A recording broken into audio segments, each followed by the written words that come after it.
Good morning, boys and girls. Our social studies for Friday is the Reconstruction after the Civil War. How did we build our country back again? So we're going to take a look at the notes and hopefully these help. If you want to take notes, you're more than welcome to. You know, I've never stopped you from doing that. Okay?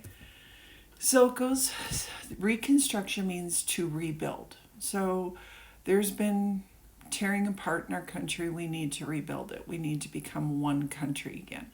The 13th Amendment banned slavery. It was now against the law to have slaves. Almost half of the Southern men who were able to serve in the military were killed, wounded, or captured. After the war, most Southerners were poor. The North wondered how to rebuild the South.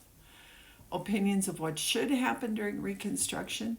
Former slave person might have thought, I was treated badly. I should have rights to protect myself and others who were slaves, just like everyone else. Former Confederate soldier might think, the war cost us. We should be able to govern ourselves. No outsiders bothering us. So leave us alone. The North stay in the North, South stay in the South. A Union soldier, we need to honor the sacrifices by making sure the Union is not threatened again, so that there wouldn't be a divide in the country again. After Lincoln's assassination, Vice President Andrew Johnson took over as president. They had the Black Codes. These were laws that were passed by the South, continued treating African Americans as if they were still slaves. African Americans could not be out at night. They had to work for white people.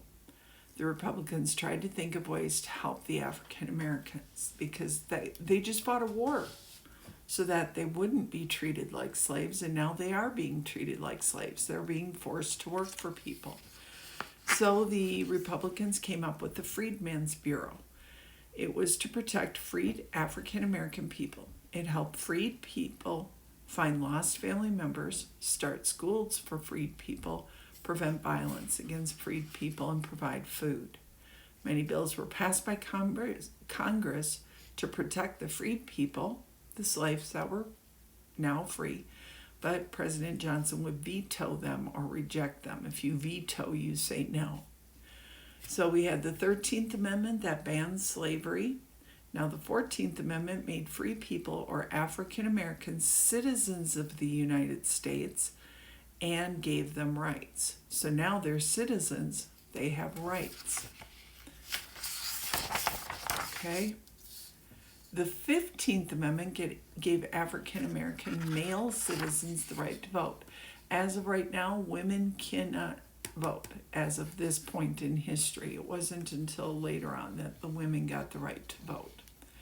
During the Reconstruction, African Americans won many seats in Congress. They didn't let being slaves hold them back. They were intelligent people that went on to hold seats in the federal government, so in Congress. They also were like sheriffs. They were mayors, people in, governors. So they wanted to support each other, so they formed churches. They formed political clubs. They made their own schools. The Reconstruction was a difficult time for white Southerners. Carpetbaggers were people from the North who moved to the South to find jobs and to help the South. They were named for the kinds of bags they carried. Their bags look like carpet bags, look like carpet, that type of material.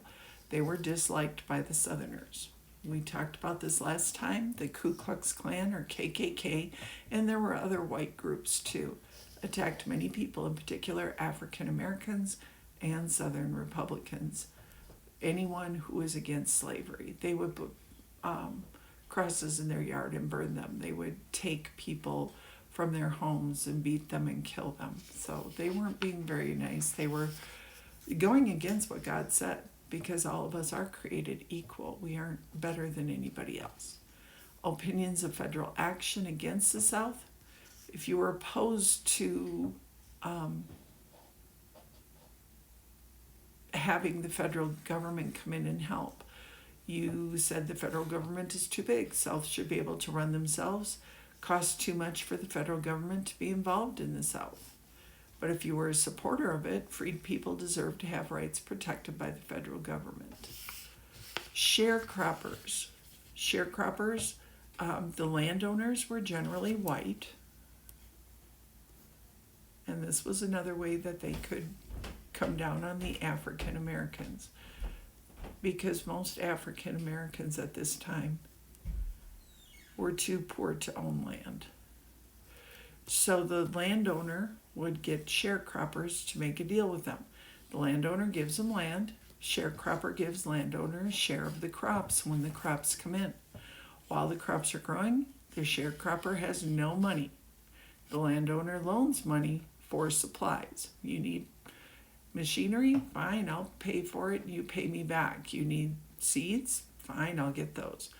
Then the sharecropper harvests the crop and gives a share to the landowner, what was agreed upon up here. Landowner says crops don't cover the debt, so the sharecropper has to promise more crops the following year. And it just kept going in a circle, so that the sharecroppers couldn't ever make it. They couldn't ever be able to buy their own land. After Reconstruction, many African Americans lost many rights, but those civil rights, there were civil rights activists who tried to win back the rights in the 20th century. Okay, so people like Martin Luther King and others who were trying to, well, he was in the 20s, yeah. People like Frederick Douglass, Harriet Tubman, others that were trying to get those rights back. So now you go to IXL, let's see, what is it? DD5, okay? DD5, and answer the questions there, okay? Have a great day.